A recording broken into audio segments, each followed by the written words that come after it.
सुवार्तेन तू जेजून एका शास्त्रीक ताचे जाणटेकायेची जाप आयकून देवाच्या राजात हांव तू चड पयस नाय म्हणून फुगारलें. पयस नाय म्हळ्यार लागीं आसाय म्हूण जालें न्हय. हीच ती देवाच्या राजाक लागीं करची गजाल. शास्त्री आनी जेजून एकामेका उलयल्ली. हीच ती गजाल मोगाची. मोग देवाचो आनी मोग पेल्याचो. मोग न्हय अर्द करो बगार सगळ्या काळजान मनान आनी सक्तीन करूंक जाय जाल्लो. देवाचो आनी पेल्याचो मोग करूंक सलीस. इतलो महान उपादेश वर्तो उपादेश सलीस कसो जातलो. केवळ देवाचो मात्र वा पेल्याचो मात्र मोग करून उपादेश पाळूंक असाध्य. हे दोन्ही उपादेश एकाग एक मेळून आसात. एकांत आनी एक प्रकाशित जातात आणि एक आनी एकाक प्रकाशित करतात.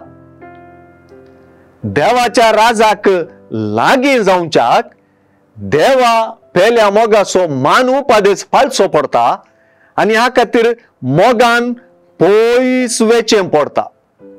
मोगान पयस वेचें म्हळ्यार वेगळा सार वा एकामेका पयस रावचें म्हूण अपार्थ करिनाकात. मोगांत पयस वेचें म्हळ्यार मोगांत गुंड वेचें, मोगांत बुडचें.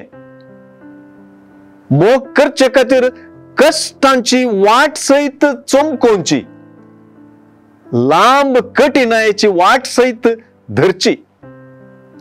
अशें देवा पेल्या मोगांत पयस गेल्ली देवा राजाक लागीं जातात. मोगांत मोटवी सुलभ वाट पावची ना. शॉर्टकट चलचे ना. देखूनच सांव पाऊल कोरिंथकारांक बरोवन मोगाची पट्टी वा वळेरी दिताना ती लांब करून दिता. म्हणजे त्याग, सॅक्रिफिसा, सेवे आणि निस्वार्थाचो मोग करण कोण कितली पयशिली वाट चमकता ती देवा राजाक लागशिली जातात. ह्या खातीर मोगाच्यो वाटो सोदच्यो पडतात. त्यो वाटो सोंसणिकायेन चलच्यो पडतात.